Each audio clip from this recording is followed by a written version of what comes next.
E aí galerinha, estamos de volta aqui gravando mais um vídeo, dando sequência àquele vídeo anterior que é falando sobre o pecado.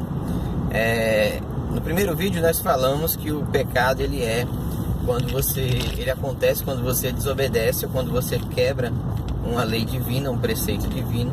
E nós vimos e observamos que no Jardim do Éden, o único pecado que o homem poderia cometer, a única lei que ele poderia quebrar, era desobedecer a ordem direta de Deus de não comer o fruto da árvore do conhecimento, e ele não resiste a essa ideia e é exatamente o que ele faz. Hoje a gente quer falar para vocês do efeito do pecado. O que esse pecado trouxe para a humanidade? Qual foi a consequência disso para a gente? O pecado, por natureza, ele tem o poder de afastar o homem de Deus, o homem do seu Deus, do seu Criador. Observe que assim que o homem peca, a sua maior punição ou o seu maior castigo é a expulsão do jardim, né? Então ele é expulso do jardim juntamente com Eva, sua esposa, e ele passa a ser afastado de Deus, tanto fisicamente como espiritualmente. Lembre que Deus visitava Adão no jardim diariamente e eles tinham um relacionamento muito íntimo, muito próximo.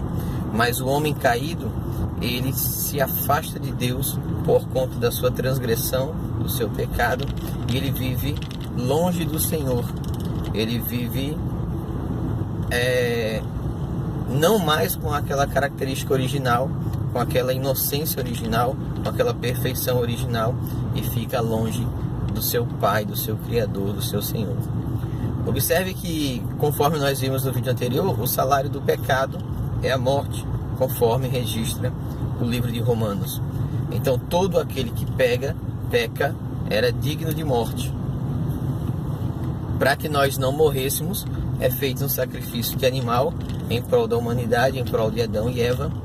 E este sacrifício já era uma tipologia do sacrifício verdadeiro que seria feito na frente, que era o sacrifício de Jesus.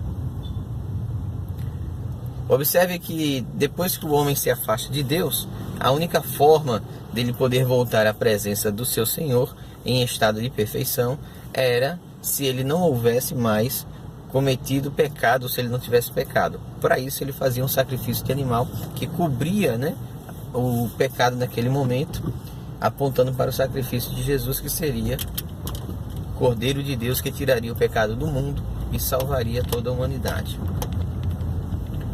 Conforme registra o profeta Isaías,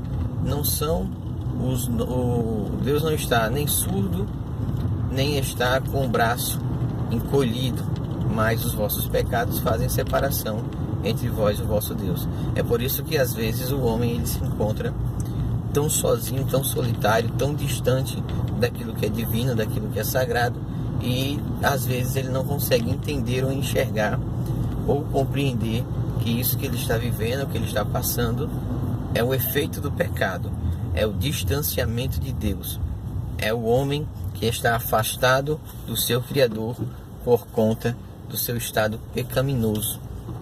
E aí ele se sente com aquele vazio na alma, nada resolve, nada conforta, nada consola, é aquele vazio que corrói por dentro, é a distância entre ele e o seu Deus.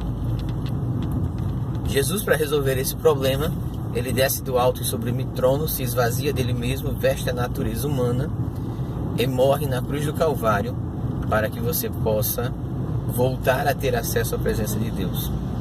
De maneira geral, para o vídeo não ficar muito longo, o pecado é tudo aquilo que nos afasta de Deus, mas o sacrifício de Jesus é a única forma de voltarmos à presença dele e voltarmos a sermos filhos de fato e de direito.